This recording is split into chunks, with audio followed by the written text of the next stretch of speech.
What if the one person you were taught to mourn, the romantic hero of your life story, never actually existed? What if the beautiful tragedy that defined your past was nothing more than a shield, a carefully constructed lie designed to protect you from a truth far more chilling than his fictional death? For Maya Linwood, a 21-year-old waitress clinging to the frayed edges of solvency in New York City, her history was an anchor in a turbulent sea.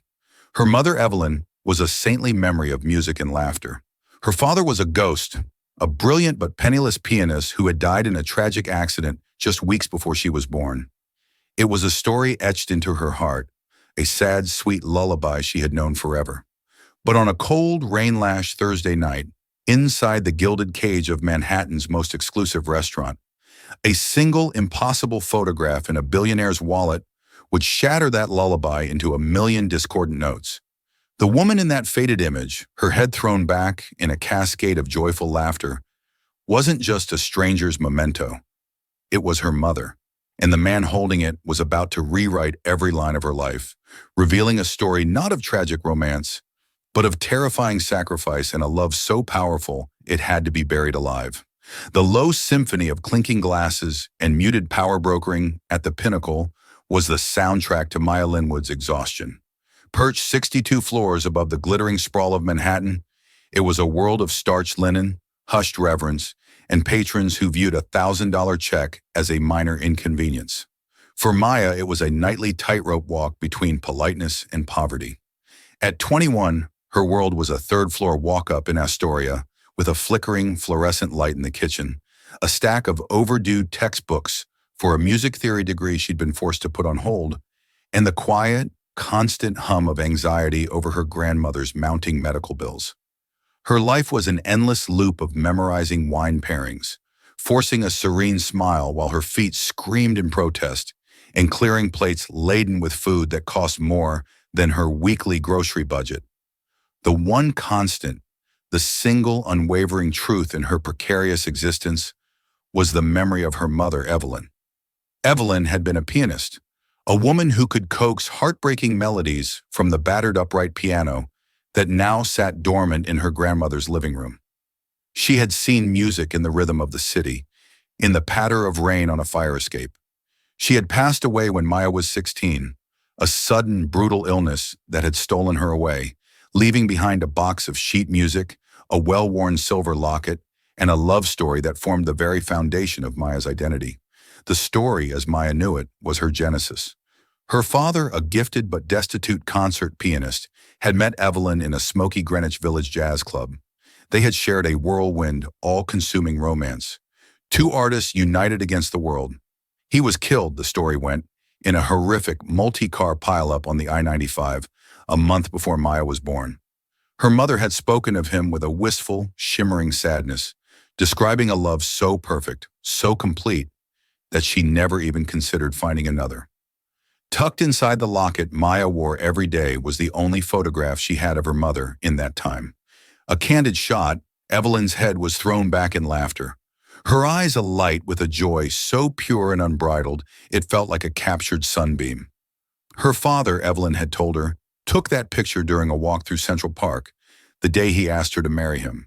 Tonight, the pinnacle was practically vibrating with tension. The source of it was seated at table 1, the prime corner booth that offered a god's-eye view of the city's electric veins.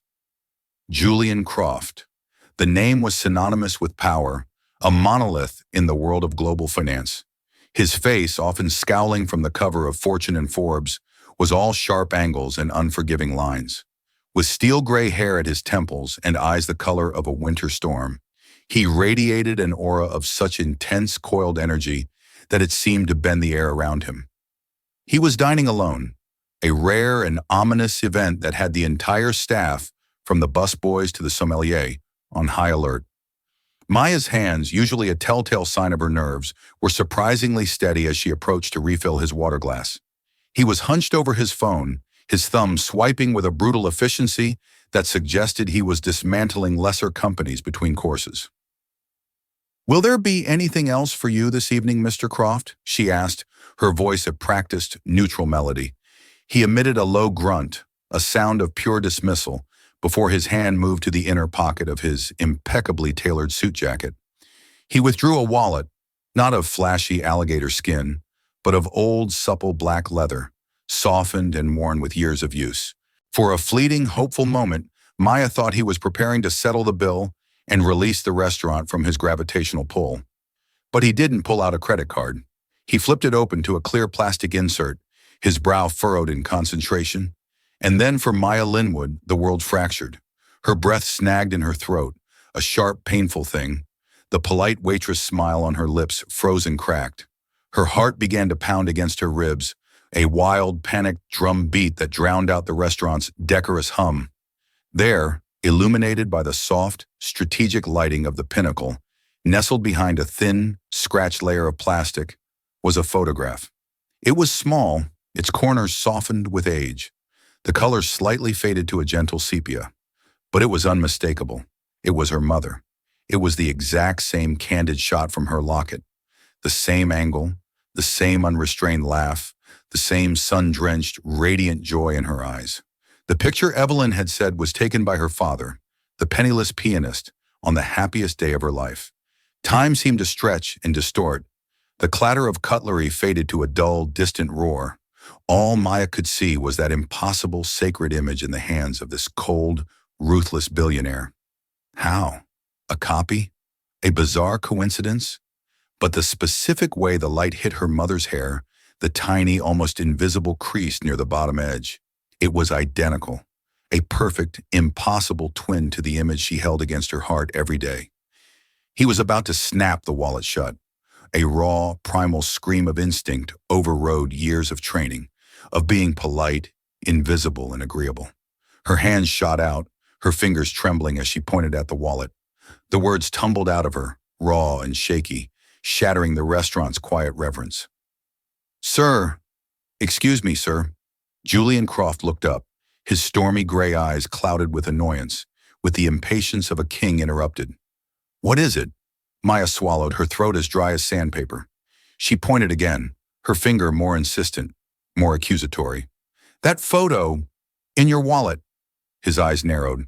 A flicker of something unreadable, surprise maybe or anger, crossed his chiseled features. He moved to close the wallet, to conceal the image, to end the intrusion. "No, wait," she pleaded, her voice cracking, drawing the attention of nearby tables. "Please, where did you get that picture?" He stared at her now, his expression hardening into a mask of cold, dismissive fury. "That is absolutely none of your concern, young woman. Now, if you'll excuse me—" But she couldn't let it go. Her heart felt like it was being torn in two by a confusion so vast and violent, it was a physical agony. This man, this stranger, this titan of a world her mother had despised, was carrying the most precious relic of a love story that defined her entire existence. Tears, hot and insistent, welled in her eyes, blurring his formidable face. "Sir, please," she whispered, her voice thick with an emotion that stripped away all pretense of server and patron. The entire restaurant, with its captains of industry and their bejeweled wives, might as well have vanished. It was just her, him, and the ghost in the photograph.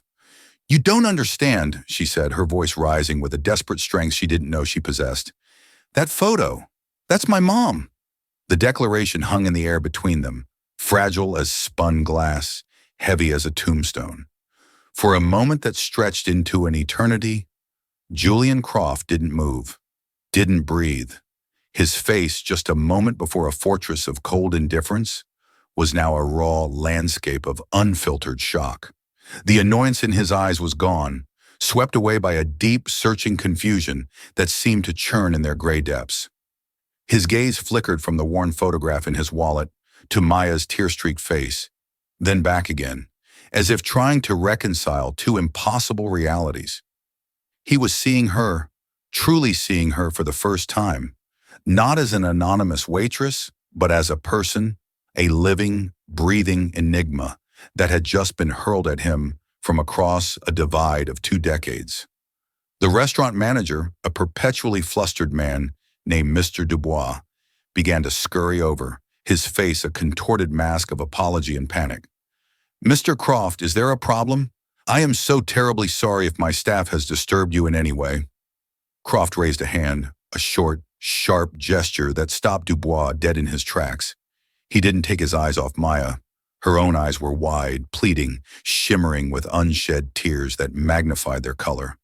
A distinctive hazel green, flecked with gold. Just like hers. The stubborn set of her jaw, the way her brow furrowed in distress. It was like watching a ghost come into focus. "What?" he asked, his voice low and dangerously steady. "Did you say her name was?" "Evelyn," Maya choked out, the name a painful whisper.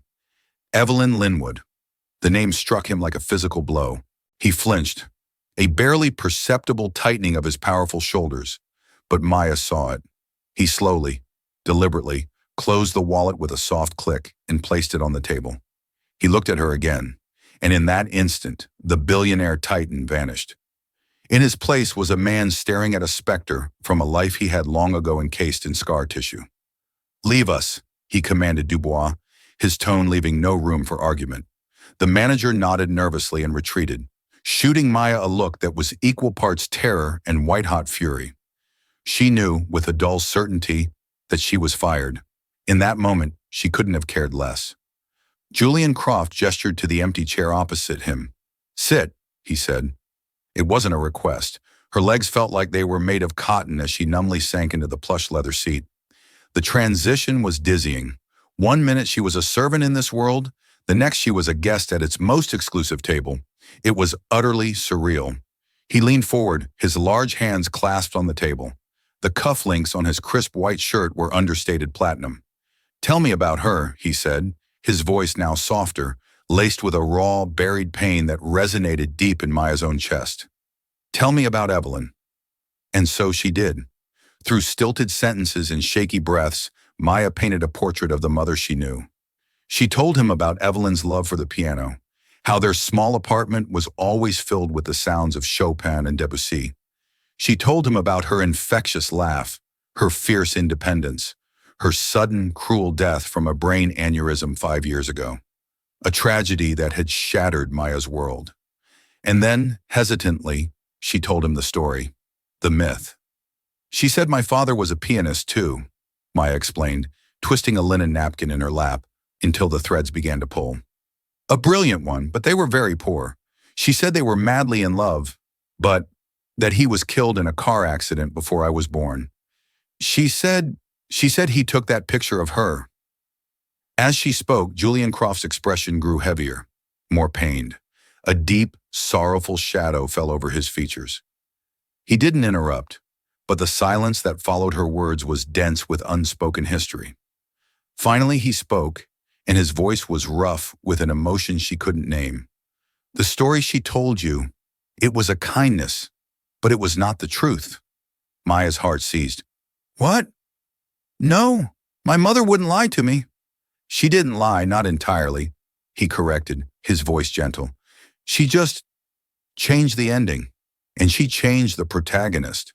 He sighed, a sound that seemed to carry the weight of decades of unresolved grief.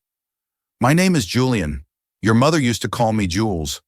I was not a concert pianist, Maya, and I did not die in a car accident." He paused, letting the impossible weight of his words sink in. He reached across the table and slid a heavy, embossed business card towards her.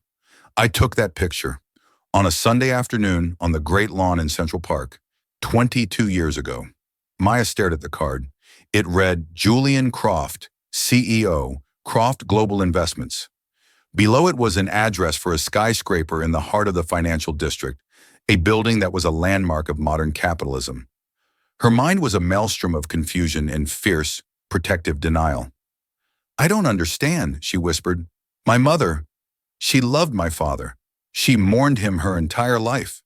"She did love him," Julian said, his voice thick with a strange, agonizing mix of grief and certainty.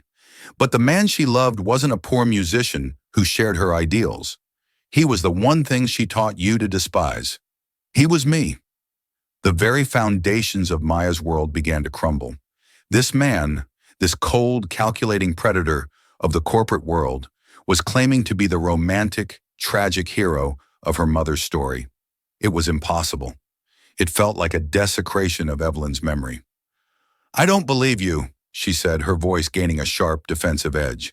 He looked at her with an expression of profound, soul-deep sadness. I don't expect you to. Not yet. He stood up, his towering presence seeming to fill the entire space. He placed a thick stack of $100 bills on the table, more than enough to cover his bill and the trouble she was undoubtedly in. Come to my office tomorrow, he said, his gaze intense and unwavering. 10 o'clock. There are things you need to see, things that will explain. It's time you knew the whole story, Maya, not just the beautiful, tragic lie your mother built to protect you. He turned and walked away without another word, leaving her sitting alone at the table, his business card a dead weight in her trembling hand. The truth, he'd said. But as she stared at his retreating back, a cold dread washed over her. She had a terrible feeling that the truth was not going to set her free. It was going to burn down everything she had ever known. The next morning, Maya woke to the shrill beep of her alarm, feeling as though she'd been run over by a subway train. The bizarre, dreamlike confrontation at the Pinnacle played on a loop in her mind. A curt, clinical text message from Mr. Dubois confirmed what she already knew. Your services are no longer required. Security will have your final paycheck and personal effects at the service entrance. Fired. Yet the loss of her job, which should have sent her into a spiral of financial panic, felt distant and insignificant. All that mattered was the heavy, cream-colored business card on her nightstand and the gaping, ragged hole that had been torn in her life's narrative. Could it possibly be true? Could this billionaire, a man who represented the very system of power and wealth her mother had railed against, be the long-lost love of her life? Dressed in her only presentable outfit, a simple navy blue sheath dress and worn-out flats that felt wholly inadequate, Maya felt like an imposter as she stepped into the lobby of Croft Global Investments. It was less a building and more a monument to wealth, a cavernous cathedral of polished granite and shimmering steel. The air itself smelled different, a sterile, expensive scent that whispered of power and influence. When she gave her name to the receptionist, a woman so perfectly poised she seemed sculpted from ice. The woman's eyes widened almost imperceptibly. A moment later, she was directed to a private elevator with a newfound, almost fearful respect. The elevator ride was a silent, dizzying ascent into another world, the city shrinking below her. The doors opened not into a hallway, but directly into a vast, minimalist office. One entire wall was a floor-to-ceiling window, offering a view so panoramic it felt like looking at a map of the world. A stern-looking woman with perfectly coiffed gray hair and an impeccably tailored suit stood to greet her. Miss Linwood, I am Beatrice Vance, Mr. Croft's executive assistant. He is expecting you. Beatrice led her to a set of massive oak doors and opened one, revealing Julian Croft standing by the window, looking out at his kingdom. He turned as she entered, his expression unreadable, almost guarded. Today, in his own environment, surrounded by the trappings of his immense power, he seemed even more formidable. Thank you for coming, he said, his voice softer than the night before, though still laced with a certain caution. He gestured to a seating area with leather armchairs that probably cost more than her grandmother's entire apartment. Please, sit down. Maya perched on the edge of the cushion, her hands clenched tightly in her lap. The silence was thick with 22 years of unanswered questions. I know this is difficult to process, Julian began, taking the seat opposite her. Evelyn was a remarkable woman. She was also fiercely protective and incredibly proud. He leaned over to a beautiful antique credenza and picked up a large leather-bound photo album. He placed it on the coffee table between them and opened it. Maya's breath hitched. The first page was filled with pictures of her mother. Not just the one from the wallet, but dozens. Evelyn on a sailboat, the wind whipping through her long, dark hair. Evelyn covered in paint splatters from a disastrous attempt at redecorating their first apartment, grinning mischievously at the camera. Evelyn and a much younger Julian, his arms wrapped around her, both of them radiating a happiness so pure and unguarded it was painful to look at. In every photo, she wore the same radiant smile, a smile Maya had only ever seen in that one solitary picture in her locket. We met at a small recital in the village, Julian said, his voice a low, nostalgic rumble. I wasn't the man I am today. My family had money, yes, old money, but I was trying to make my own way. Investing in nascent tech companies, a field my father considered little more than glorified gambling. To everyone in my world, I was the black sheep, the rebellious son. To Evelyn, I was just Jewel. He turned a page. There were photos of them at picnics, at hole-in-the-wall music clubs, on a road trip to the coast of Maine. It was a life Maya had never imagined for her mother, a life filled with a man who was clearly, deeply her partner. She knew about my family, he continued, his gaze distant. But she didn't care. She hated that world. The charity galas, the insincere pleasantries, the endless jockeying for position. She called my parents' home the Gilded Mausoleum.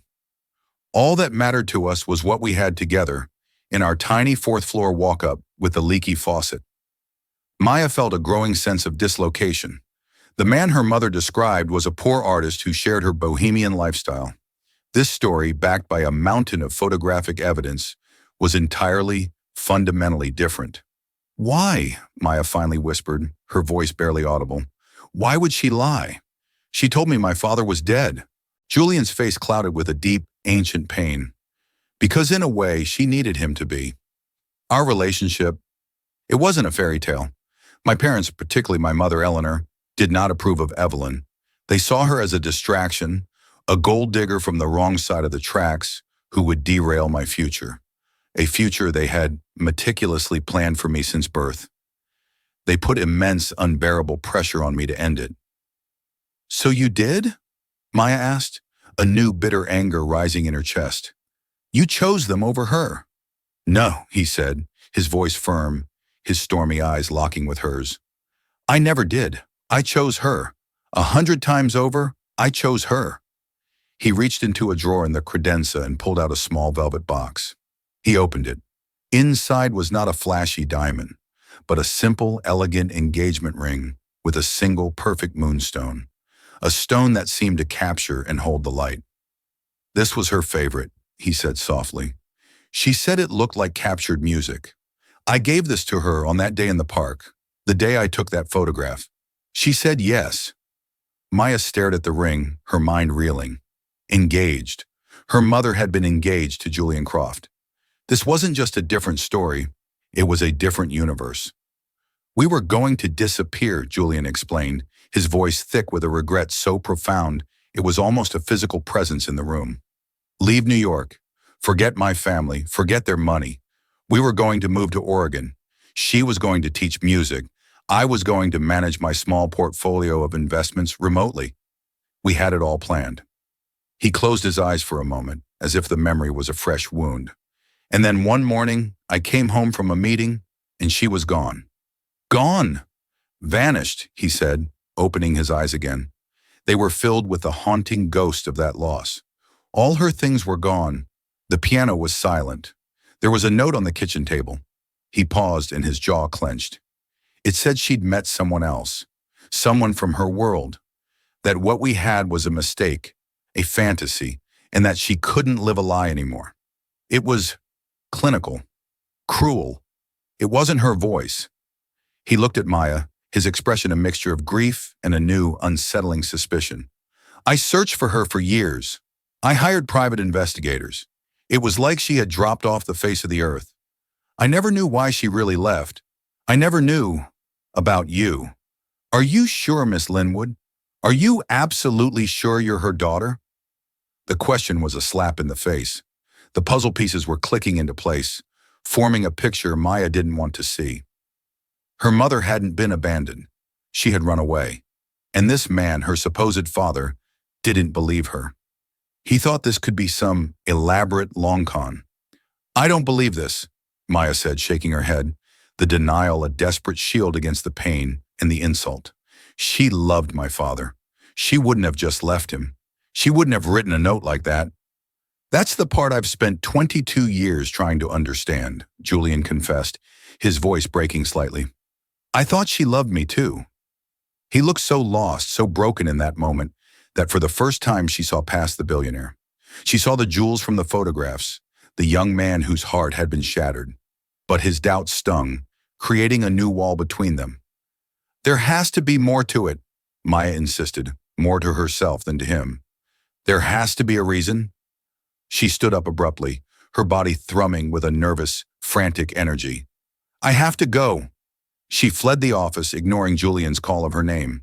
She ran from the sterile lobby, from the oppressive wealth, from the story that threatened to erase the woman she thought she knew, and from the man who saw her not as a daughter, but as a potential threat.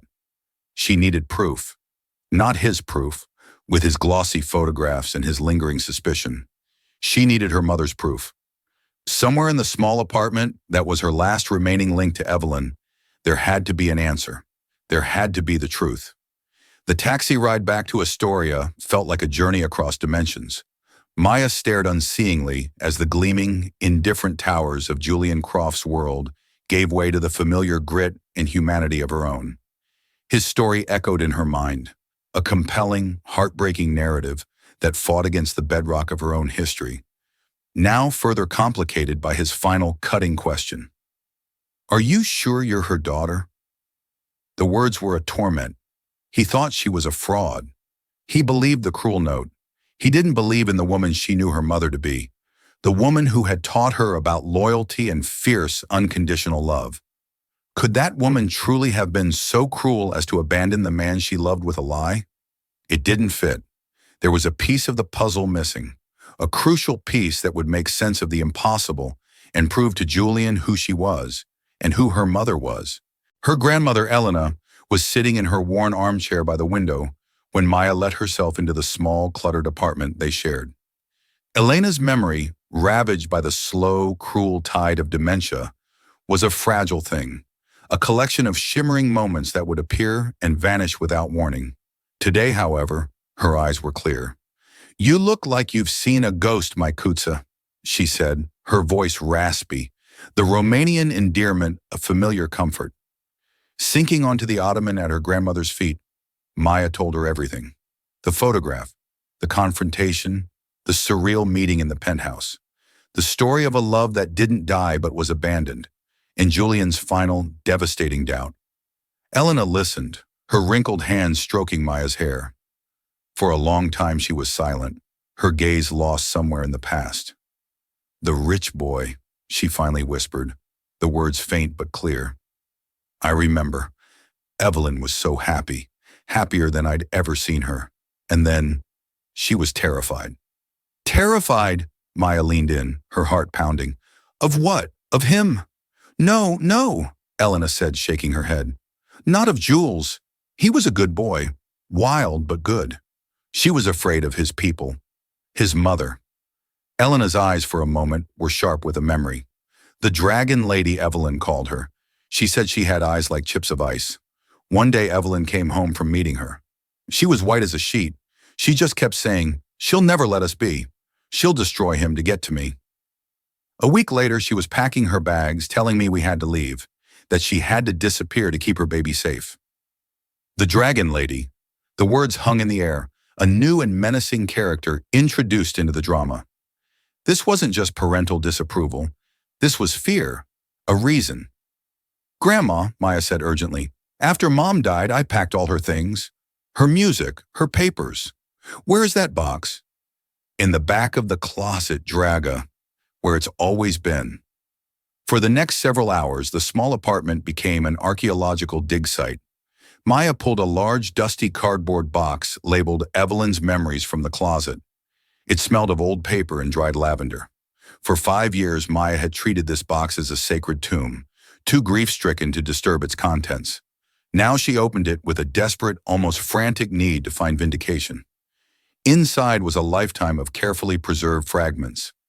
Bundles of sheet music, mostly Chopin nocturnes and intricate Bach fugues, their pages filled with her mother's elegant annotations. Worn paperback poetry books, a dried corsage, its petals crumbling at the slightest touch. It was a treasure trove of the woman Maya knew, but there was nothing about Julian.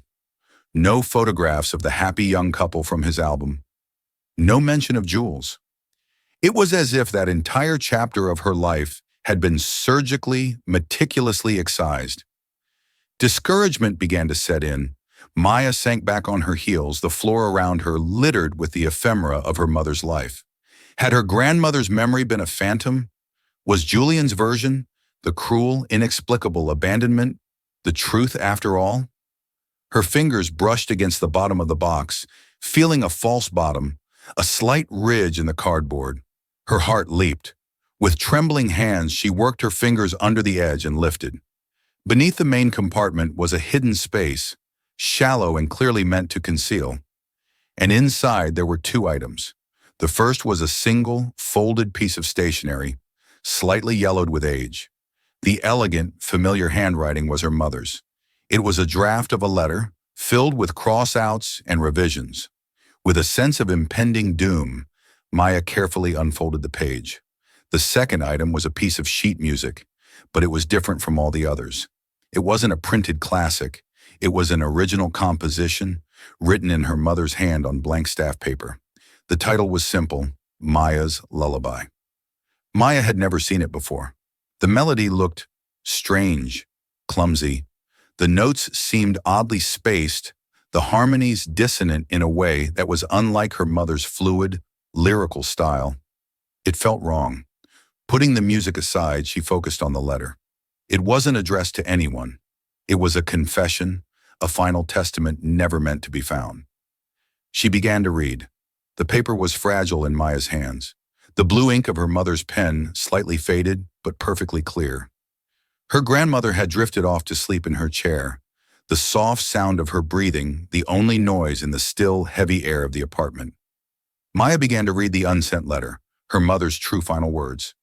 To my Jules, if you are ever reading this, it means I have failed. It means I wasn't strong enough to disappear completely, to become the ghost I need to be for you. I pray you never find this.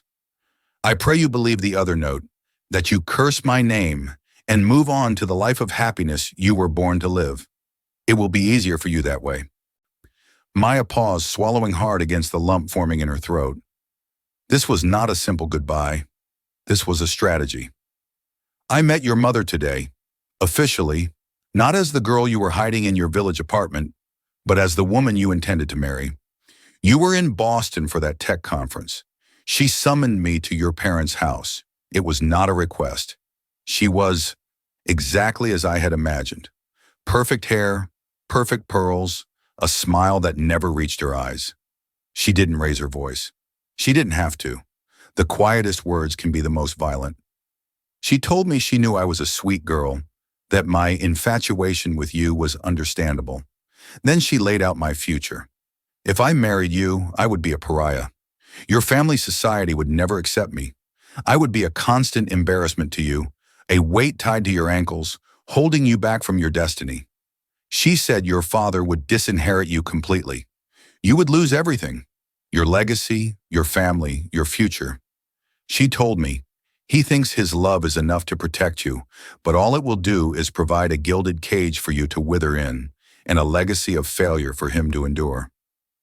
I told her she was wrong, that we didn't need their money or their world, that our love was stronger than that. I stood up to her, Jules. I was proud of myself. And that's when she smiled her real smile. It was terrifying. Love is a luxury, she said. Let's talk about necessities.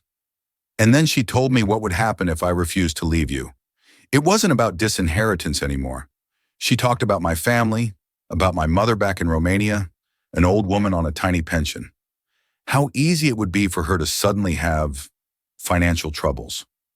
She talked about my own immigration status, the student visa I had first come here on, how a few anonymous calls to the right people could create a world of legal trouble that a poor music student could never fight. It was all so vague, so polite, and it was the most brutal threat I have ever received. I thought that was the most painful realization, that I was a weakness you couldn't afford. But I was wrong. The most painful realization came an hour later. There's something I haven't told you yet, my love. For the past few weeks, I've been feeling different. I went to a clinic this morning before the meeting with your mother.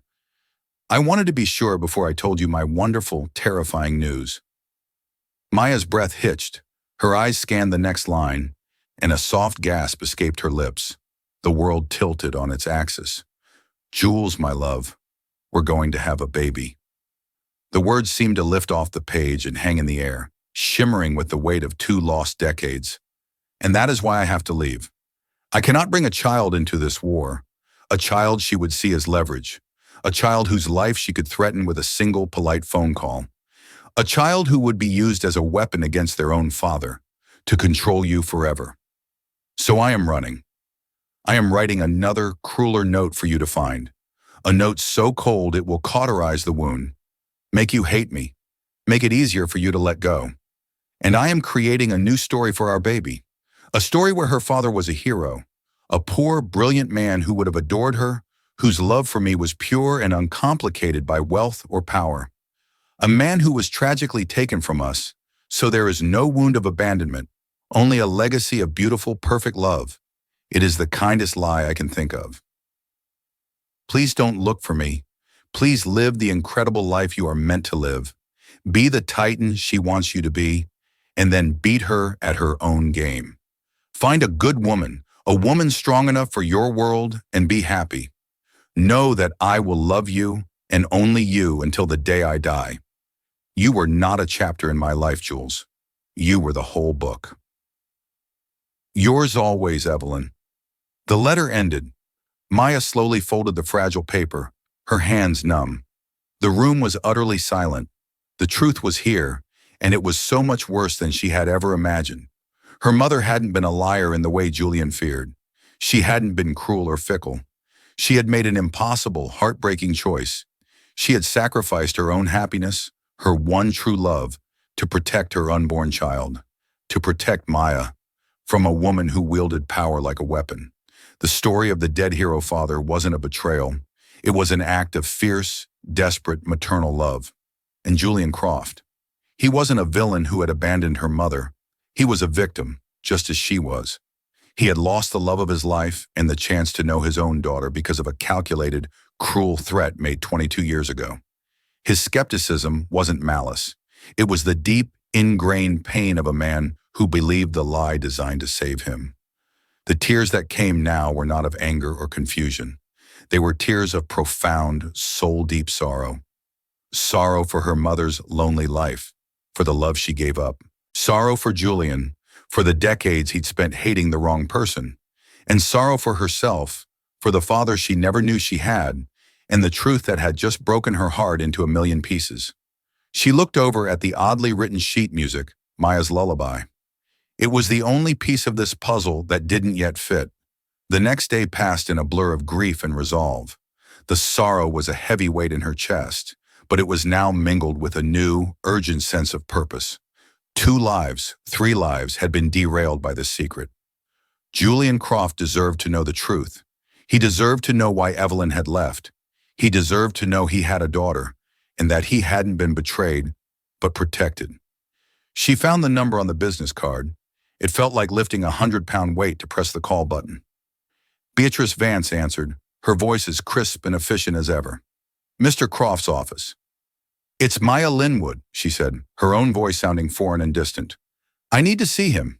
It's important. There was a slight pause. Mr. Croft has cleared his schedule for you, Miss Linwood. He said to let him know whenever you called. He can see you immediately. An hour later, Maya was back in the penthouse office. The magnificent view seemed less impressive today, the city below a muted gray. Julian was standing by the window again, but this time he turned the moment she walked in. The question was etched on his face, a mixture of hope and dread.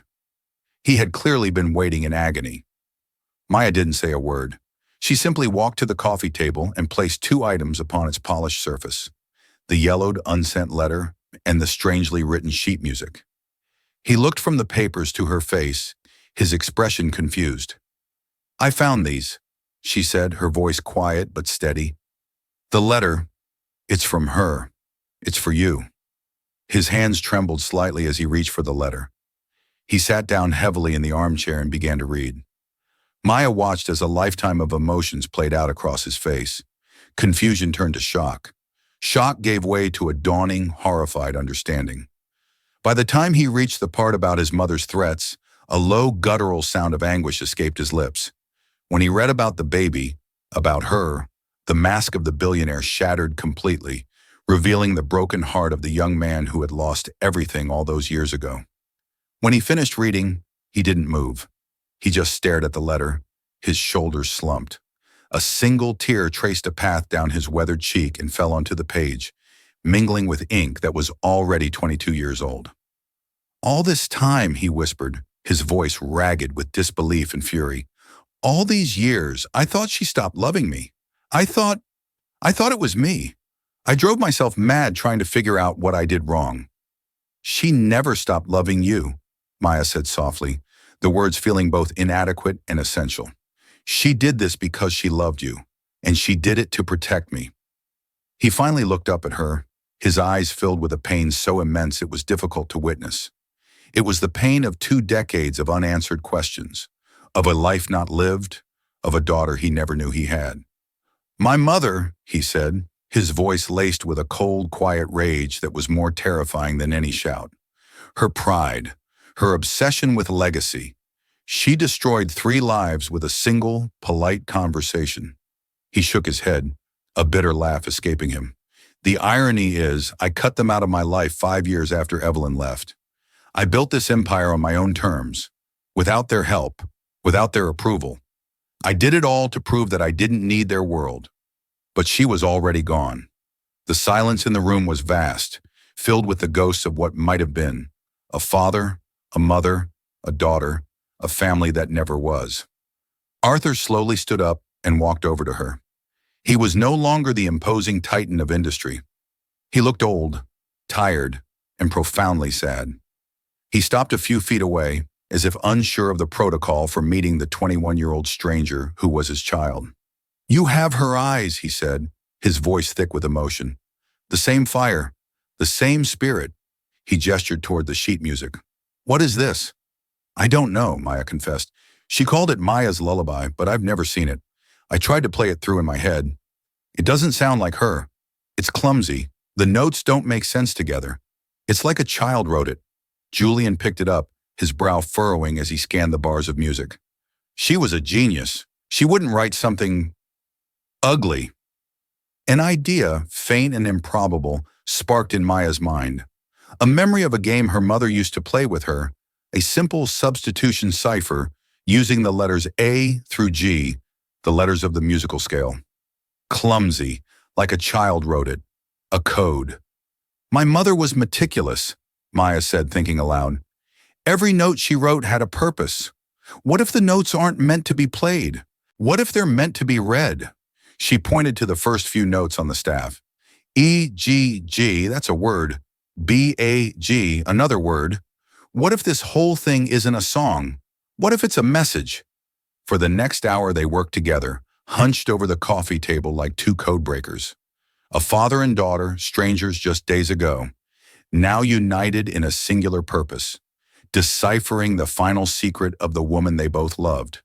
They transcribed the notes into letters, and slowly a message began to emerge from the dissonant melody. "My dearest Maya, if you read this, it means you found him and you know the truth. The key is in the heart of Chopin. Nocturne Opus, Barney 9. No 2, the proof is in the Bank of New York safe deposit box. 8021, she cannot deny what she wrote. Be brave, my love, the heart of Chopin." Maya knew instantly. Tucked away in the box of memories was her mother's most treasured volume of sheet music, the Chopin Nocturnes. It was worn and falling apart, the pages soft as cloth.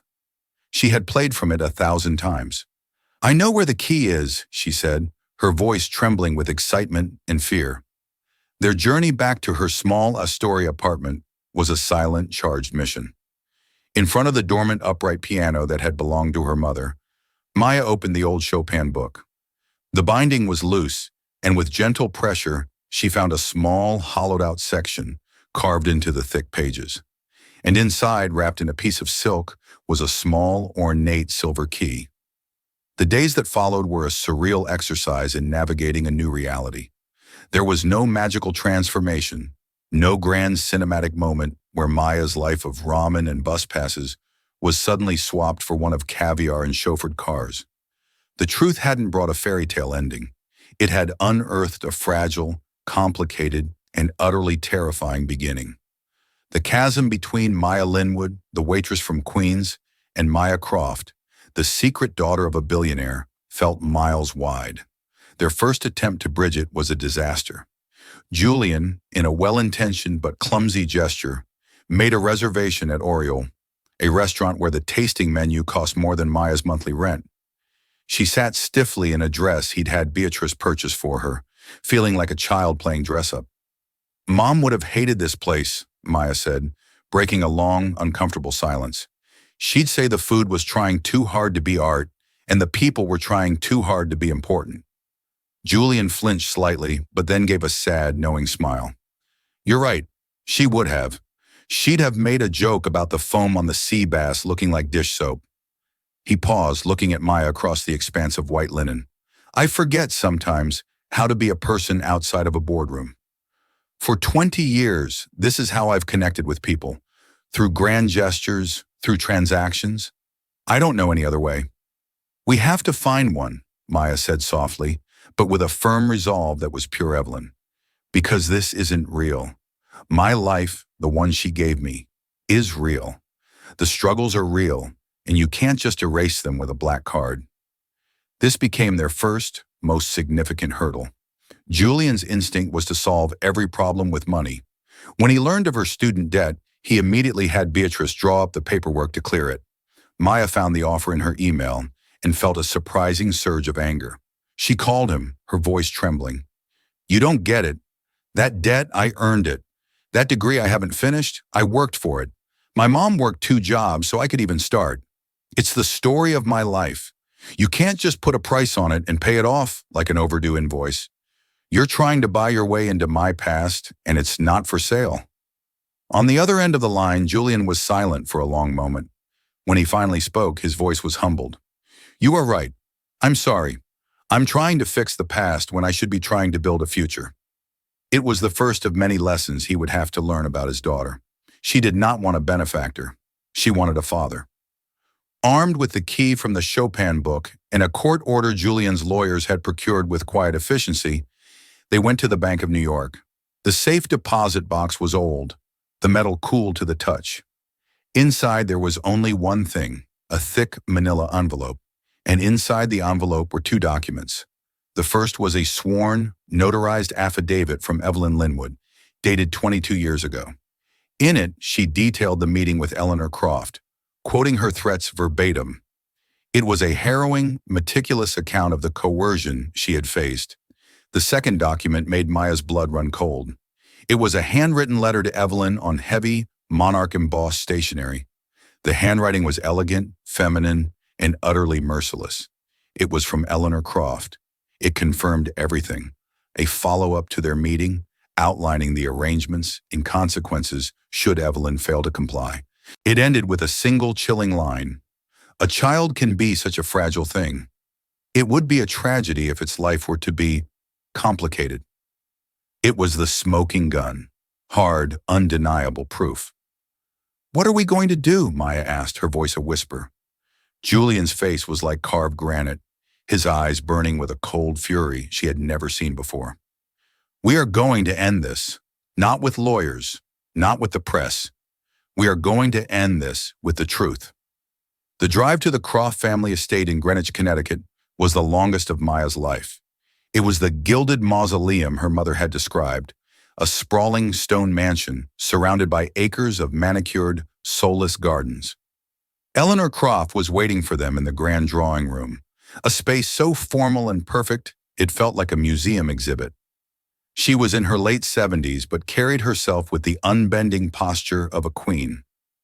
She was beautiful, elegant, with eyes the color of ice chips. The Dragon Lady.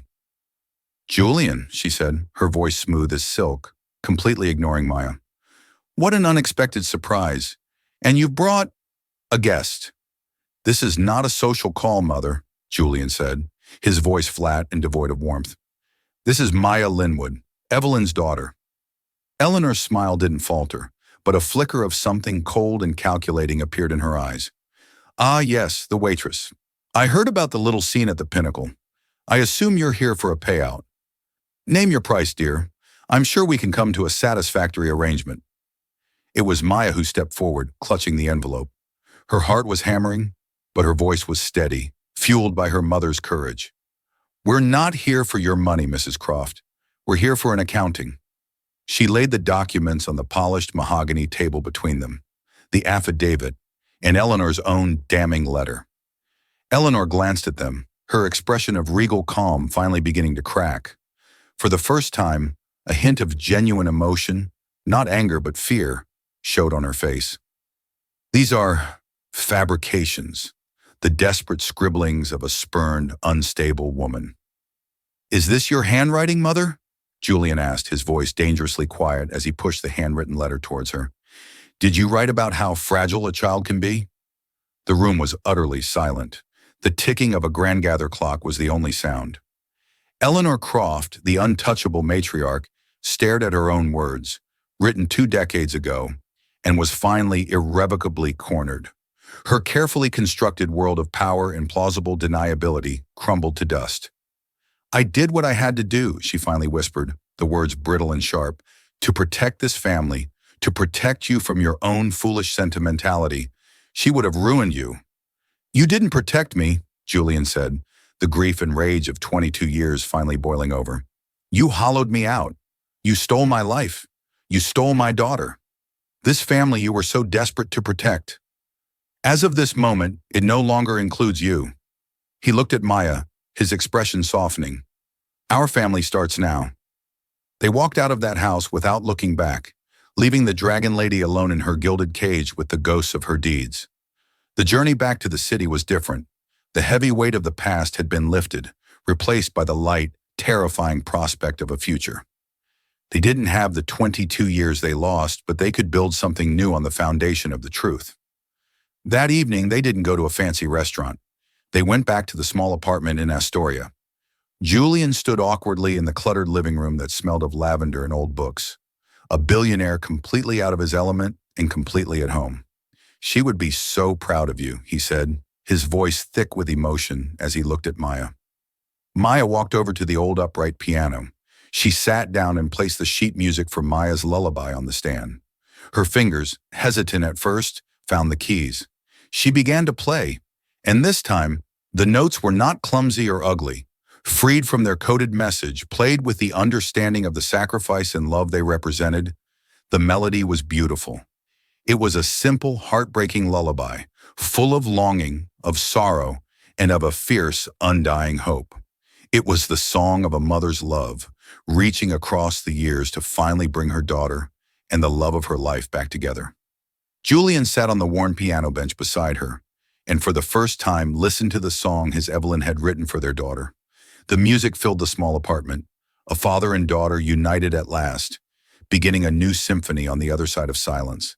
The ocean between them was still vast, but for the first time, in the soft light of home, they could finally see the opposite shore.